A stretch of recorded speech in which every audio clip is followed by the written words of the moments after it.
Les enviamos un abrazo grande para cada uno de ustedes y las bendiciones de nuestro Dios son seguras y certeras. Queremos, antes de continuar analizando la carta a los Efesios, que es nuestro tema de esta temporada, leer los versos que vamos a analizar, que se encuentran en la epístola a los Efesios, en el capítulo 4, versos del 20 al 24. Allí nos dice lo siguiente: Mas vosotros no habéis aprendido así a Cristo, y si en verdad le habéis oído y habéis sido por él enseñados, conforme a la verdad que está en Jesús. En cuanto a la pasada manera de vivir, despojaos del viejo hombre, que está viciado conforme a los deseos engañosos, y renovaos en el espíritu de vuestra mente, y vestíos del nuevo hombre, creado según Dios en la justicia y santidad de la verdad. Pero antes queremos crear un escenario de todo lo que está aconteciendo en nuestros estudios que estamos llevando a cabo. Por ejemplo, el apóstol Pablo, que es el autor de la carta a los Efesios, que fue escrita durante su arresto domiciliario en Roma. Y antes del apóstol Pablo llegar como reo a la ciudad de Roma, pasó por una serie de incidentes que quisiéramos mencionar. Cuando llegó el barco que lo llevaba a él y a los otros prisioneros a las costas romanas, allí al puerto de Puteolos, cuando se desmontó el apóstol Pablo junto a aquellos presos, los rostros de muchas personas que estaban allí en el muelle miraron a aquellos prisioneros con mucho desdén, y de manera específica al apóstol Pablo. Era un hombre pequeño de estatura, y las burlas no se hicieron esperar. Pero cuando la gente comenzó a recibir al apóstol Pablo y abrazarlo, entonces cambiaron de actitud, pues aquel hombre inspiraba mucho respeto. El centurión que cuidaba a Pablo definitivamente que fue convertido al Evangelio y le permitía ciertas prerrogativas que no le eran permitidas a los presos comunes. Así que de allí, del puerto de Puteolos, el apóstol Pablo se disponía a trasladarse a la ciudad de Roma, la capital del Imperio Romano, que quedaba a unos 224 kilómetros desde el muelle. Y cuando llegó a la plaza Apio, que también era una ciudad ciento y tantos kilómetros antes de la ciudad de Roma, allí fue recibido por los hermanos romanos, a los cuales él le había escrito aquella carta que se titula A los Romanos también. Pero ahora el apóstol Pablo, en cierta medida, al principio se encontraba avergonzado por llegar de esta manera ante sus hermanos. Pero, sin temor a equivocarme, la forma en que Dios obra es maravillosa, porque el trabajo del apóstol Pablo, siendo prisionero de Cristo allí en Roma, fue de un alcance ilimitado, y el Evangelio pudo proclamarse con más eficacia que si hubiese estado libre, pues las cartas que él envió a las diferentes iglesias a través de tantas personas que lo ayudaron y que trabajaron con él en el ministerio fueron muy efectivas. Y en este caso, la carta a los Efesios, que es la que estamos analizando. No es de olvidar que la ciudad de Efesios era una ciudad parecida a Las Vegas moderna de hoy en día o a París, donde había todo tipo de diversiones y donde la gente se había olvidado de Dios. Y no solamente eso, sino que se practicaban ritos y depravaciones que tenían a la gente corrompidas y confundidas. Y esa fue precisamente la punta de lanza del apóstol Pablo para comenzar a predicar el Evangelio en aquella ciudad de Éfeso, que era un puerto marítimo gigantesco y una de las ciudades más importantes del Imperio Romano. Allí, cuando llegó el apóstol Pablo a Roma, estuvieron con él muchas personas que lo ayudaron. Está el caso de Lucas, el médico amado, que cuidó al apóstol Pablo cuando estuvo prisionero, de hecho, en la ciudad de Cesarea, allí durante 2 años. Y él fue el autor del libro de Lucas y también de los Hechos de los Apóstoles. Estaba también Timoteo, que era como un hijo para el apóstol Pablo y era la persona que se ocupaba de la comodidad del apóstol Pablo. Tíquico, ministro del Señor. Cuánta gente bondadosa amaba a Pablo. Demas y Marcos, Aristarco y Epafras, que eran las personas que estaban allí en la cárcel con Pablo y eran los dos compañeros de Pablo que no se separaban de él, ayudarlo en todas sus necesidades. El centurión entregó a Pablo a la guarnición que había allí en la ciudad de Roma. El centurión Julio, que era muy amigo de Pablo, y le hizo recomendaciones de las virtudes de aquel preso. Quedaron todos muy impresionados y por eso al apóstol Pablo se le permitió vivir allí en Roma en una casa alquilada donde él podía predicar el evangelio, aunque habían soldados cuidándolo allí en aquella casa, pues ya había apelado al César para presentar su defensa. Recuerden que el apóstol Pablo fue acusado de sedición y de alborotar a la gente en el imperio romano y de predicar una nueva doctrina que proclamaba que había un solo Dios y no los dioses que tenían los romanos y los griegos. Así que era, en cierta medida, estar en contra del Estado y eso significaba la muerte. Pero el apóstol Pablo era romano, así que los ciudadanos romanos tenían el derecho de defenderse y no podían ser condenados a muerte sin un juicio o de la manera en que eran condenados a muerte las otras personas que no eran ciudadanos romanos. También desde allí, desde Roma, el apóstol Pablo escribió un tratado que para mi condición de historiador es el tratado más importante que hubo en la época posmoderna entre la antigua y la moderna, pues habla sobre el tratado de los esclavos y fue la carta a Filemón. Recuerden que Onésimo era un esclavo que también estaba allí en Roma y que era compañero de Pablo y cuidador de Pablo. Pero Pablo se separó de su esclavo diciéndole que tenía que volver a su amo, a Filemón, porque si él había recibido la palabra de Dios, tenía que actuar en justicia. Y por eso Pablo le envía esa carta a Filemón, dueño de Onésimo, aquel esclavo que había salido huyendo y se había escapado de la propiedad de Filemón. Filemón recibió a Onésimo y también Filemón se había convertido al Señor y Pablo le ruega que perdone a Onésimo.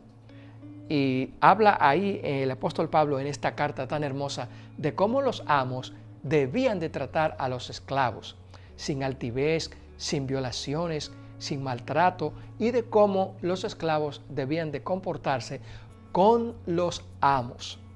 Noten ustedes la legalidad y la grandeza del Evangelio, que cuando el mundo estaba en una anarquía, ya Dios había revelado a su mensajero cómo deberían de hacerse las cosas y cómo tratar a los esclavos, no como animales, porque no eran animales realmente.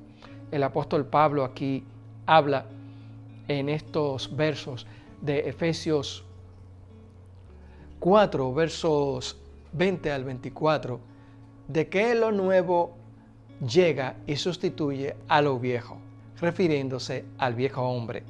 Y no es que el viejo hombre, cuando conocemos a Cristo, cohabita con el nuevo hombre en un mismo lugar. No, es que el nuevo hombre, creado a la imagen de Dios, sustituye al viejo hombre. El nuevo andar en Cristo es exactamente lo opuesto del andar viejo de la carne.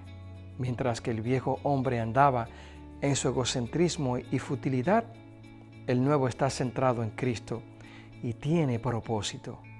Mientras el viejo es insensible y desvergonzado en lo moral y espiritual, el nuevo es sensible al pecado de cualquier clase. Mientras que el viejo es depravado en su manera de pensar, el nuevo ha sido renovado por completo en su mente. Mas vosotros no habéis aprendido así a Cristo. La frase vosotros no habéis aprendido así a Cristo es una referencia directa a la salvación. En Mateo 11:29 Jesús ofreció una de las invitaciones más amorosas y maravillosas a la salvación. Llevad mi yugo sobre vosotros y aprended de mí. Este uso es impresionante de llevar el yugo sobre vosotros y aprended de mí que soy manso y humilde. La amistad del mundo es enemistad contra Dios. Y la persona que hace una profesión por Cristo, pero no realiza esfuerzo alguno para romper con sus hábitos mundanos y pecaminosos, tiene razón para dudar de su salvación. Los caminos de Dios y los caminos del mundo definitivamente no son compatibles. Y si ya cuando estábamos sujetos al viejo hombre o bajo el dominio de Satanás, nos caracterizaba la ira, el engaño, la mentira, el robo, ahora nos caracteriza la rectitud y la bondad. Pero podríamos preguntarnos, ¿por qué entonces seguimos pecando? Bueno, realmente el pecado estará aquí en nuestro planeta hasta el último día en que Cristo venga en gloria, que es el día en que va a desaparecer. Pero si alguno peca, recordemos que abogados tenemos a Jesucristo el justo, y además todo el tiempo tenemos que estar luchando contra el pecado en oración, pero la victoria está asegurada por la grandeza y fortaleza de Cristo en nosotros. Cuando el apóstol dice que debemos de apartarnos de la vieja manera pasada de vivir, se refiere a que el arrepentimiento que hemos tenido es un alejamiento y una renuncia fehaciente del pecado.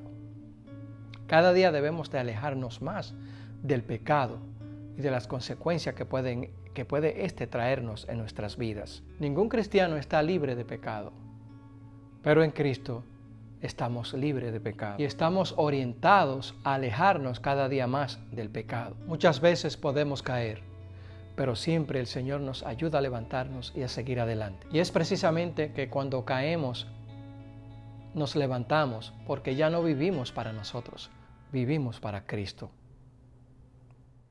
El cristiano tiene la mente de Cristo y la mente de Cristo es la única en la que puede confiar sin reservas ni temor.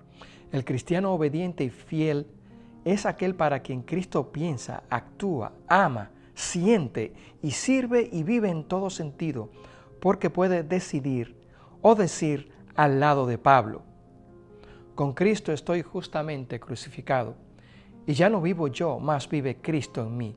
Y lo que ahora vivo en la carne, lo vivo en la fe del Hijo de Dios, el cual me amó y se entregó a sí mismo por mí.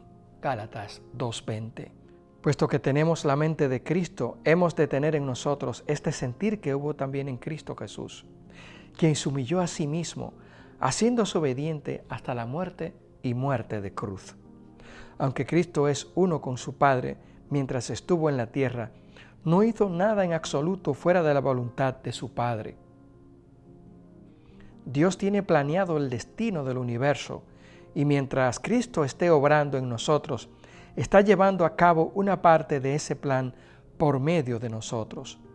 La vida centrada en Cristo es la vida más llena de propósito y significado que se pueda concebir, porque forma parte activa del plan divino y de la obra perfecta de Dios. En cuanto a la pasada manera de vivir, conforme al viejo hombre, que estaba dirigido quizás hasta para matar, para tomar lo que no es nuestro, para pelear sin razón, sin motivo, para ser parte de la desgracia humana en vez de la solución. Eso es precisamente la pasada manera de vivir, mas ahora ya no vivimos así, porque ya nos hemos despojado del viejo hombre conforme al mundo y a la naturaleza que arrastra a aquellos hijos desobedientes. Y nos hemos despojado, o el apóstol nos aconseja que nos despojemos del viejo hombre y que lo vistamos conforme al nuevo hombre. Recordemos que en la antigüedad la ropa era una prenda carísima y las personas no podían cambiar de ropa como nosotros hacemos ahora, que podemos cambiar de ropa todos los días. Quizás una persona de clase media podía cambiar de ropa tal vez 2 veces al año. O los ricos podían cambiar de ropa. Y por eso el apóstol Pablo hace énfasis en que debemos de vestirnos con esta nueva ropa que Cristo nos ofrece, su justicia y su sangre preciosa que nos limpia de todo pecado. La pasada manera de vivir, que ya no andemos como andábamos antiguamente, sino renovados en el Espíritu de Cristo, en el espíritu de servir en vez de ser servido, en el espíritu de amar en vez de esperar ser amado, en el espíritu de renunciar a todo lo que representa el yo y el egoísmo en favor de la palabra de Dios. Pablo, prisionero de Cristo, no del Imperio Romano. Pablo allí en aquel cautiverio fue un ejemplo de entereza y de poder espiritual, porque fueron miles de personas, cientos de personas, las que escucharon el Evangelio a través del apóstol Pablo.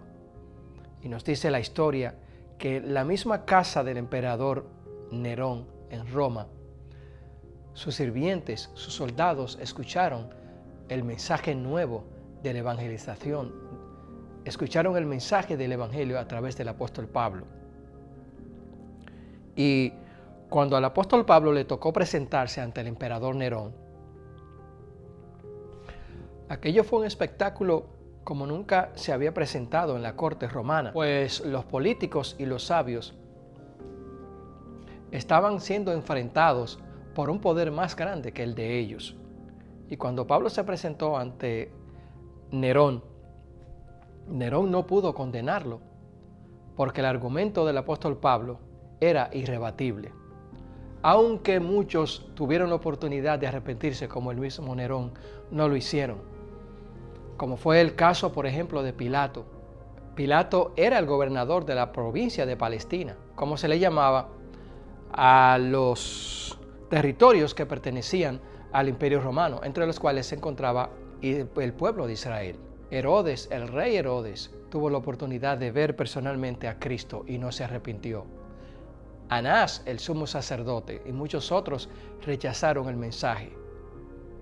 Cristo vino a morir no por una persona en particular, no por un grupo en particular. Cristo vino a morir por toda la humanidad. Pero, a diferencia de aquellos que lo rechazan, no es tu caso, amigo que me escucha. Yo sé que tu corazón está siendo tocado en estos momentos para recibir al Señor Jesús si no lo has recibido. Y si ya lo tienes en tu corazón, para que lo confirmes, para que no vivamos conforme al viejo hombre que está viciado conforme a las desgracias y a la muerte, sino que vivamos bajo este nuevo hombre que está formado a la imagen de Dios, a la imagen de Cristo. Con Él seremos triunfadores y con Él podremos predicar este mensaje a toda criatura. Te invitamos para que te inscribas a nuestro canal si no lo has hecho y compartas este video. Hasta la próxima y bendiciones.